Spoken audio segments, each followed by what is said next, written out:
नमस्कार दोस्तों। जय हिंद, जय भारत। स्वागत है आप लोगों का, आप लोगों के अपने चैनल CSC वर्ल्ड के अंदर।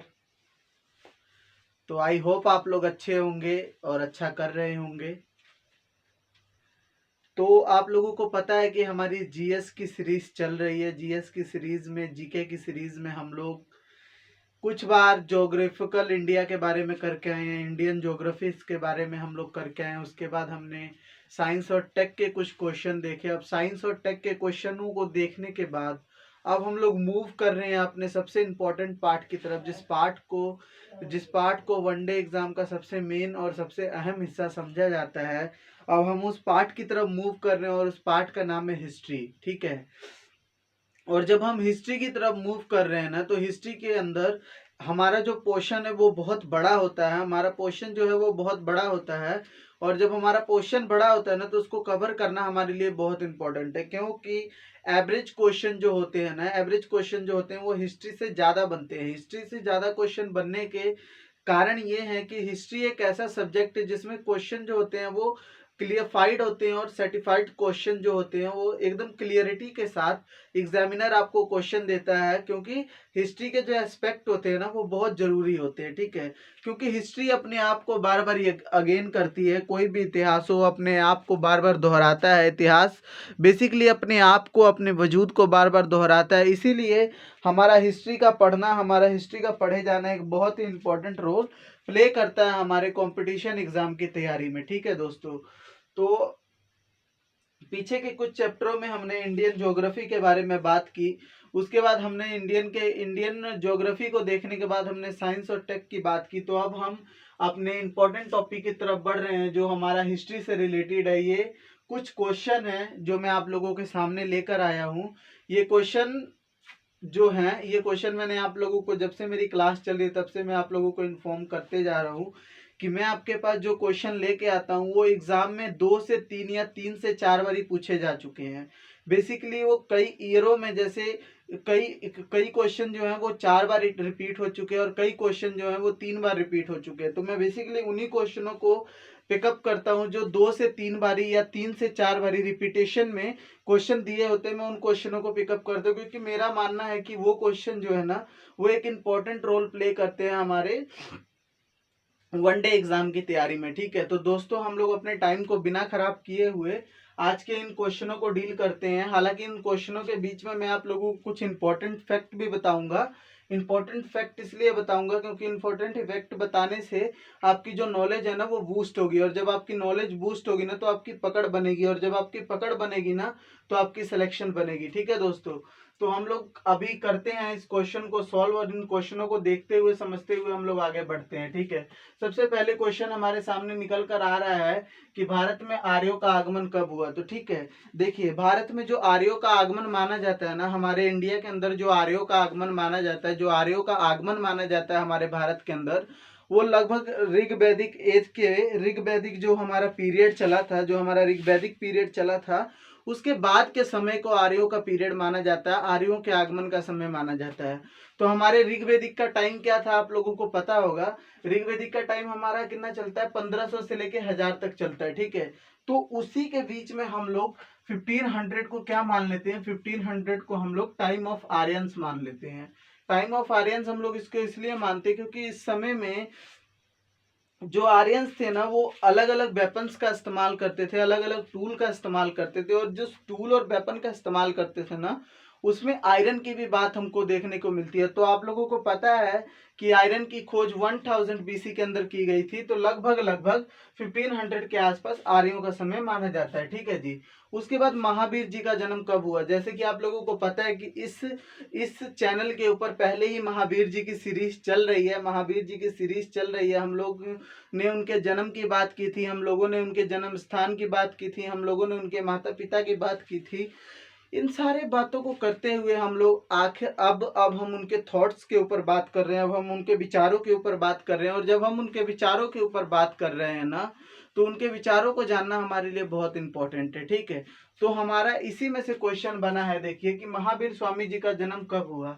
तो महावीर स्वामी जी का जन्म 1540 ईस्वी में होता है। 1540 ईस्वी में होता है, मतलब BC में होता है, बिफोर क्राइस्ट। Before Christ. देखिए दो टर्म यूज होती है हिस्ट्री में, एक का नाम है एडी, जिसको हम लोग अंडो डोमिनी भी बोलते हैं, अंडो डोमिनी बोलते हैं, या हम लोग after the death of Christ बोलते हैं, ठीक है, after the death of Christ बोलते हैं, अंडो डोमिनी के नाम से जानते हैं। उसके बाद एक टर्म यूज होती है बीसी। बीसी का मतलब होता है बिफोर क्राइस्ट, मतलब ईसा के जन्म से पहले, बिफोर क्राइस्ट ईसा के जन्म से पहले। तो ये बात हम किसकी कर रहे हैं, ये हम बात कर रहे हैं बीसी की, ठीक है। बेसिकली हम बात किसकी कर रहे हैं, बीसी की। ऊपर वाले में हमने बात किसकी की, तो ये हमने बात की बीसी की, ठीक है। अब हमारा क्वेश्चन निकल के सामने आ रहा है कि गौतम बुद्ध का जन्म कहाँ, गौतम बुद्ध का जन्म जो है वो कब हुआ, तो उनका जन्म 563 ईस्वी में हुआ था, 563 ईस्वी में हुआ था। और मैं आप लोगों से एक और क्वेश्चन अगर इसमें पुट कर दूं कि महात्मा बुद्ध जी का जन्म तो 563 बीसी में हुआ, बट उनका जन्म कहाँ हुआ, एक्चुअली उस प्लेस का क्या नाम था, तो उस प्लेस का नाम आप लोग याद रखिएगा, उस प्लेस का नाम है लुम्बिनी। क्या नाम है जी, लुम्बिनी। क्या नाम है जी, लुम्बिनी। ये नेम हमेशा याद रखिएगा कि जन्म प्लेस का नाम क्या है, लुम्बिनी। वैसे ही महावीर स्वामी जी का जन्म जहाँ हुआ उस जगह का नाम था वैशाली, ठीक है जी। उसके बाद देखिए सिकंदर का भारत का प्रथम आक्रमण कब हुआ, जैसे अब सिकंदर का नाम आप लोगों ने सुना होगा, द ग्रेट अलेक्जेंडर का नाम आप लोगों ने सुना होगा। उस अलेक्जेंडर का, उस सिकंदर का आक्रमण भारत पे कब होता है, तो उसको देखिए दो डेट जो है हमारे हिस्ट्रियंस बताते हैं, हमारे इतिहासकार दो डेटों को सामने करते हैं। एक वो बोलते हैं 25 और एक वो बोलते हैं 26, एक वो बोलते हैं 25, एक वो बोलते हैं 26। तो डेट हमारे पास सोल्यूशन ये निकल के आता है कि अगर इन दोनों डेटों में से अगर हम किसी एक डेट को भी सामान्य मान के चलें, एक डेट को भी किसी को भी सामान्य मान के चलें, तो हमारा ये क्वेश्चन सही हो जाएगा, ठीक है जी। हर्षवर्धन का शासनकाल कितने तक रहा, तो देखिए 606 से स्टार्ट होता है और 647 तक रहता है। तो मैं आप लोगों को हर्षवर्धन के बारे में बता दूं, जो हर्षवर्धन थे ना, वो हिंदू राजाओं में से लास्ट राजा थे हर्षवर्धन। हर्षवर्धन की जो है ना, जो उनके राज्य के मतलब विस्तार माना जाता है, उन्होंने अपने राज्य का विस्तार तो किया ही किया, बट उनको क्या है कि उनको वैदिक जो रिलीजन चला आ रहा है उसमें भी काफी इंटरेस्ट था, और उनको क्या हिंदुओं का लास्ट राजा माना जाता है, किसको, हर्षवर्धन को। हालांकि हर्षवर्धन जो है ना, जो हर्षवर्धन है, इनके ब्रदर थे जो राज्यवर्धन, उनकी मौत के बाद ये गद्दी पर बैठे थे, कौन, हर्षवर्धन, ठीक है जी। उसके बाद सोमनाथ मंदिर पर आक्रमण। अब देखिए सोमनाथ मंदिर पर जो आक्रमण हुआ था ना, वो 1025 में हुआ था, और ये आक्रमण करने वाला कौन था, ये आक्रमण करने वाला कोई और नहीं बल्कि महमूद गजनवी था। कौन था जी, महमूद गजनवी था। कौन था, महमूद गजनवी।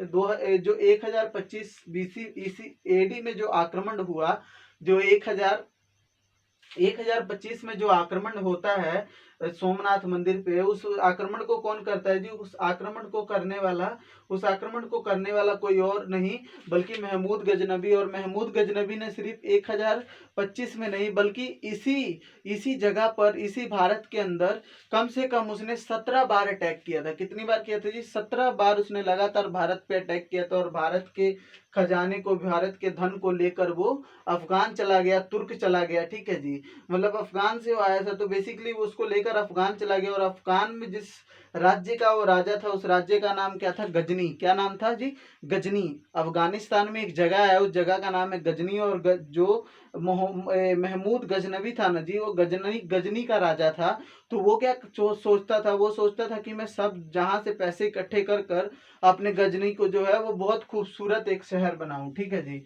इसलिए उसने 1025 में सोमनाथ मंदिर पर आक्रमण किया, क्योंकि सोमनाथ मंदिर में बहुत ज्यादा धनराशि थी। क्योंकि उस समय में लोग, जो उस समय में माना जाता है कि जो मंदिर वगैरह थे ना, उसमें अक्सर धनराशियां होती थी, अक्सर धनराशियां को वहीं पे रखा जाता था, ठीक है जी। तो पानीपत का प्रथम युद्ध कब हुआ, तो देखिए पानीपत का प्रथम युद्ध हुआ था जी 1526 के अंदर। उसके बाद 1556 के अंदर एक युद्ध हुआ, उसके बाद 1761 के अंदर एक युद्ध हुआ, ठीक है जी। ये बेसिकली पानीपत के युद्ध के बारे में बताया गया है। उसके बाद अकबर का राज्यद्रोहण। अकबर का जो राज्यद्रोहण है कब हुआ, मतलब अकबर को राजा कब बनाया गया, तो वो 1556 में बनाया गया, 1556 में बनाया गया। देखिए इससे पहले वहां का राजा कौन था, इससे पहले मुगलों का राजा हुमायूं हुआ करता था। हालांकि 1500 देखिए हुमायूं जो था ना, जो हुमायूं था, उस हुमायूं को जो शेर शाह सूरी है ना उसने डिफीट किया था, उसने हराया था। और शेर शाह सूरी ने जब उसको हराया ना, तो उसने माना जाता है कि उसने शेर शाह सूरी को 1555 के अंदर, मतलब 1555 के अंदर उसने शेर शाह सूरी को हराया और सूरी वंश को अंत किया। और उसके बाद उसने फिर से मुगल वंश की स्थापना की और उसके 1 साल बाद उसकी मृत्यु हो गई। और 1556 के अंदर अकबर को राजा बनाया गया। ठीक है, हल्दी घाटी का युद्ध कब हुआ था? तो 1576 में हल्दी घाटी का युद्ध हुआ था। ये बहुत ही इंपॉर्टेंट युद्धों में से एक माना जाता है। ठीक है जी। दीने इलाही धर्म की स्थापना किसने की थी? धर्म की स्थापना, ठीक है। देखिए, पहली बात तो यह है कि 1582 के अंदर ये हुआ था, 1582 के अंदर हुआ था। और दीने इलाही की शुरुआत किसने की थी? तो उसको शुरुआत करने वाला कौन था जी? अकबर था। ठीक है जी। प्लासी का युद्ध कब हुआ था? तो प्लासी का युद्ध 1757 में हुआ था, 1757 में। ये जो 1757 का युद्ध है ना, ये जो 17 का 57 का युद्ध है ना, इसने भारत की स्थिति और परिस्थिति दोनों को बदल कर रख दिया। क्योंकि 1757 after the battle of Plassey, the British captured the India and interfere the political and administration of India। जब इसके बाद प्लासी के युद्ध के बाद क्या होता है, बेसिकली अंग्रेज हमारे जो यहाँ पे रहते थे, उन्होंने क्या किया, उन्होंने हमारे हमारे भारत के ऊपर एक अपना ऐसा कब्जा बनाया, अपने हमारे भारत के ऊपर एक ऐसा कंट्रोल किया कि वो अब क्या कर रहे थे, वो हमारे भारत की पॉलिटिकल, मतलब राजनीतिक चीजों को तो देख ही रहे थे, बल्कि अब वो हमारे इंटरनल मैटर के अंदर भी, जो हमारे आंतरिक मसले होते थे उनके अंदर भी अब उन्होंने अंतरपेक्ष करना और इंटरफेयर करना या अंतरक्षेप करना शुरू कर दिया था। ठीक है जी। तो ये जो प्लासी का युद्ध है, इसको हिस्ट्री में बहुत ही ज्यादा इंपॉर्टेंट माना जाता है। तो प्लासी का युद्ध कब हुआ था? 1757 में। ठीक है जी। बक्सर का युद्ध कब हुआ था? तो 1764 में। 1764 में बक्सर का युद्ध लड़ा गया था। ठीक है। बंगाल में स्थाई बधोस्थल, स्थाई बधोस्थल कब था जी? 1753 में इसका समय माना जाता है। बंगाल का प्रथम विभाजन कब हुआ था? 1905 में होता है। और जब इसका विभाजन हुआ ना, तो जो लॉर्ड कर्जन के समय इसका विभाजन हुआ था। हालांकि आप लोग ये क्वेश्चन ध्यान रखिएगा, कई बार पूछ लेता है कि लॉर्ड कर्जन के समय किस राज्य का बंटवारा किया गया था, किस राज्य को विभाजित किया गया था, या जब बंगाल का विभाजन हुआ तो उस समय भारत का गवर्नर कौन था? तो गवर्नर था जी लॉर्ड कर्जन। ठीक है। मुस्लिम लीग की स्थापना कब की गई थी? तो देखिए, जो मुस्लिम लीग है ना, उसकी स्थापना 1906 में की गई थी। और उस वक्त इसका प्रेसिडेंट कौन था? आका खान। कौन था जी? आका खान। याद रखिएगा कि जब मुस्लिम लीग की स्थापना हुई तो उसका प्रेसिडेंट कौन था? आका खान। ठीक है जी। उसके बाद मार्लो मिंटो सुधार, इसको हम लोग इंग्लिश में रिफॉर्म बोलते हैं। मार्लो मिंटो सुधार कब आया था? 1909 में आया था। देखिए, आफ्टर जब ये हो गया था ना, तो 1909 में मार्लो मिंटो रिफॉर्म आया था।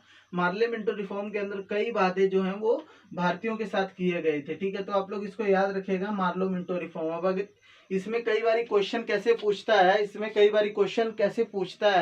इसमें क्वेश्चन पूछने का तरीका कई बार चेंज होता है। जैसे यहाँ पे मार्लो और मिंटो लिखा है ना, तो ये पूछ लेगा आपसे कि मार्लो कौन था और मिंटो कौन था। ठीक है। मार्ले कौन था और मिंटो कौन था, मार्ले कौन था और मिंटो कौन था। तो याद रखिएगा, जो मार्ले था ना, वो सेक्रेटरीट था, इंडिया का सेक्रेटरीट था। कहाँ बैठता था? इंडिया का सेक्रेटरीट था, इसलिए ये लंदन में बैठता था। और जो मिंटो था ना, ये वॉइसरॉय था। आपने वॉइसरॉय का नाम सुना है ना? वॉइसरॉय था, तो ये इंडिया में था। और जो ये सेक्रेटरीट था, ये लंदन में था। ठीक है जी। प्रथम विश्व युद्ध कब शुरू होता है? तो देखिए, प्रथम विश्व युद्ध 1914 में शुरू होता है और 1918 तक चलता है। 1914 में शुरू होता है और 1918 तक चलता है। ठीक है जी। साइमन कमीशन का आगमन कब हुआ था? देखिए, साइमन कमीशन जो है ना जी, वो 1928 में आया था। और 28 में कहाँ पे आया था जी? तो 1928 में ये नॉर्थ इंडिया के साइड में आया। तो जब ये नॉर्थ इंडिया के साइड में आता है ना, तो साइमन गो बैक के नारे लगाए जाते हैं, साइमन गो बैक के नारे लगाए जाते हैं। और काली झंडियों से इनका स्वागत किया जाता है और इनके प्रति रोष दिखाया जाता है। ठीक है। तो ये बेसिकली हमारे क्वेश्चन थे, जो बहुत ही ज्यादा इंपॉर्टेंट थे, जो मैंने आप लोगों के साथ डिस्कस किए। अभी हमारी एक अभी हमारी ये हिस्ट्री की सीरीज शुरू हुई है और मैं आप लोगों के लिए और भी हिस्ट्री के क्वेश्चन लेके आने की कोशिश में हूँ। मैं आप लोगों के लिए हिस्ट्री के रोज़ ऐसे थोड़े कंटेंट मेरे पास और थोड़े क्वेश्चन पड़े हैं, उन क्वेश्चनों को भी मैं आप लोगों तक पहुँचाने की कोशिश करूँगा। ये क्वेश्चन जो आज का हमने डिस्कस किया, ये क्वेश्चन जो आज हमने डिस्कस किया है, ये क्वेश्चन जो है ये 3 and 4 टाइम रिपीटेड क्वेश्चन है वन डे एग्जाम से अंदर। तो ये सीरीज के अंदर ये जो क्वेश्चन मैंने आप लोगों को बताए हैं, यहाँ तक आई होप आप लोगों को समझ आया होगा। हम लोग क्या करेंगे, अब हम लोग फटाफट क्या करते हैं, अब हम लोग फटाफट एक बार इन सब क्वेश्चनों को 2 मिनट के अंदर रिवाइज करने की कोशिश करते हैं। देखिए मेरे साथ अगर आप लोग इसको रिवाइज करेंगे तो ये शायद आप लोगों को कंठस्थ हो जाएगा। और जब एक बार आप लोगों को क्वेश्चन आप लोगों को अंडरस्टैंड हो गया ना, तो आप लोग क्वेश्चन को किसी भी हालात में, किसी भी परिस्थिति में भूलेंगे नहीं। ठीक है, तो आइए हम इस क्वेश्चन को डिस्कस कर लेते हैं। इस क्वेश्चन को हम लोग समझ लेते हैं 2 मिनट के अंदर। फटाफट से 2 मिनट के अंदर हम लोग इन क्वेश्चनों को समझने की कोशिश करेंगे। ठीक है जी, तो देखिए भारत में आर्यों का आक्रमण कब होता है, मतलब आगमन कब होता है। तो भारत में जो आर्य हैं वो 1500 ईस्वी के आसपास आते हैं। महावीर स्वामी का जन्म 540 बीसी के पास होता था। गौतम बुद्ध का जन्म कब हुआ था, 563 बीसी में। सिकंदर का भारत पर आक्रमण कब हुआ था, 326 से 325। 2 डेटों में से कोई भी एक को हम वैलिड मान सकते हैं। हर्षवर्धन का शासनकाल 606 से 647 तक माना जाता है। सोमनाथ मंदिर पर आक्रमण जो होता है वो 1025 ईस्वी में होता है। और करने वाला कौन है, महमूद गजनवी कौन है, अफगानिस्तान के गजनी का शासक है महमूद गजनवी। ठीक है जी, क्यों आक्रमण करता है, क्योंकि वो अपने गजनी को सुंदर और समृद्ध बनाना चाहता है। ठीक है जी। पानीपत का युद्ध कब हुआ था, तो पानीपत का युद्ध 1526 के अंदर हुआ था। 1556 के अंदर हुआ था, 1556 के अंदर हुआ था और 1761 के अंदर हुआ था। ठीक है। अकबर का राज्योद्धरण कब किया, मतलब अकबर को कब राजा बनाया गया, तो 1556 के अंदर अकबर को राजा बनाया गया। ठीक है जी। हल्दी घाटी का युद्ध कब हुआ था, तो 1576 के अंदर हल्दी घाटी का युद्ध होता है। ठीक है। दीन इलाही धर्म की स्थापना किसने की, दीन इलाही धर्म की स्थापना जो की जाती है, दीन इलाही धर्म की स्थापना जो की जाती है, दीन इलाही धर्म की स्थापना 1582 के अंदर, प्लासी का युद्ध 1757 के अंदर, बक्सर का युद्ध 1764 के अंदर, बंगाल में स्थायी बंधुस्थल 1753 1793 में। बंगाल का प्रथम विभाजन 1905 के अंदर किया जाता है। जब ये विभाजन किया जाता है तो इस समय जो बंगाल के गवर्नर हैं वो लॉर्ड कर्जन होते हैं। ठीक है जी। मुस्लिम लीग की स्थापना 1906 में की गई। और जब ये मुस्लिम लीग की स्थापना होती है तो उस समय मुस्लिम लीग का जो प्रेसिडेंट है वो कौन होता है, आका खान। ठीक है।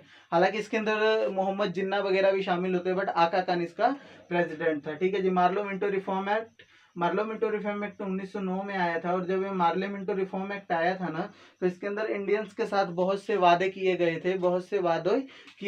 उसके बाद अगर आपसे क्वेश्चन पूछ ले कि मार्लो और मिंटो का मतलब क्या है, तो मार्ले का मतलब है, मार्ले जो था वो सेक्रेटरीट था जो लंदन में बैठता था। वो एक कैबिनेट लेवल का मंत्री था, इसलिए वो लंदन में बैठता था। और जो वॉइसरॉय था वो मिंटो था। जो वॉइसरॉय था ना वो मिंटो था। ठीक है जी। और वो भारत में बैठता था। प्रथम विश्व युद्ध कब हुआ, तो देखिए प्रथम विश्व युद्ध की जो डेट है वो 1914 से 1918 मानी जाती है। 1914 से 1918 तक युद्ध चला था प्रथम विश्व युद्ध। साइमन कमीशन का आगमन कब हुआ, तो साइमन कमीशन का आगमन 1928 में हुआ था। और तब नारे लगाए गए थे कि साइमन गो बैक, और इनका स्वागत काली झंडियों से किया गया था। ठीक है जी। तो दोस्तों ये था हमारा आज का जीके का क्वेश्चन। आई होप कि ये क्वेश्चन आप लोगों को समझ आया होगा। अब मैं आप लोगों से मिलूंगा अपनी नेक्स्ट क्लास के अंदर। उसके अंदर भी हम लोग कुछ जीके के इंपॉर्टेंट क्वेश्चन आप लोगों के साथ डिस्कस करेंगे। ठीक है। एक तो बहुत ही गुड न्यूज़ है आप लोगों के लिए, एक मतलब बहुत गुड न्यूज़ क्या आप लोगों के साथ, मतलब प्रैक्टिकली वो बहुत अच्छी चीज़ है कि मेरे पास छोटा सा बोर्ड है और छोटे से बोर्ड के ऊपर मैं इंपॉर्टेंट क्वेश्चन ही लिख पाता हूँ। मैं अदर क्वेश्चन अगर बड़ा बोर्ड होता तो हो सकता था कि मैं बहुत सारे क्वेश्चन लिख पाता, लेकिन नहीं, छोटे बोर्ड की वजह से मैं क्या करता हूँ कि अपने पास से छोटे क्वेश्चनों पर रिसर्च करके और वही क्वेश्चन मैं आप लोगों के लिए, फैक्चुअल क्वेश्चन मैं आप लोगों के लिए लेके आता हूँ। तो मेरे दोस्तों आप लोगों का बहुत बहुत धन्यवाद। आप लोग इस सीरीज में अभी तक बने रहे, आप लोगों ने मुझे सपोर्ट किया, आप लोगों ने अपना प्यार दिया, उसके लिए आप लोगों का तहे दिल से धन्यवाद। ठीक है, ये जीएस के क्वेश्चन, हिस्ट्री के क्वेश्चन की सीरीज हमारी स्टार्ट हुई है। हालांकि ये सीरीज हमारी चलेगी, थोड़े दिनों तक चलेगी, क्योंकि हिस्ट्री का पोर्शन आप लोगों को बहुत पता है कि बहुत बड़ा और बहुत वास्ट सेशन है। तो हिस्ट्री को कवर करना बहुत जरूरी है, क्योंकि हिस्ट्री से जो हमारे मिनिमम क्वेश्चन है 13 से 14 क्वेश्चन, या कई कई बारी तो ये एवरेज 20 से भी पार हो जाते, तो इतने क्वेश्चन हम लोगों को अपने वनडे एग्जाम्स के अंदर देखने को मिलता है। तो दोस्तों, thank you so much for watching this. आप लोगों ने इसको देखा अभी तक, उसके लिए आपका तहे दिल से धन्यवाद। ठीक है, मिलते हैं हम लोग नेक्स्ट अपनी सीरीज के अंदर जो रिलेटेड होगी हिस्ट्री से। तब तक के लिए खुश रहें, जहां रहें मस्त रहें। धन्यवाद, जय हिंद।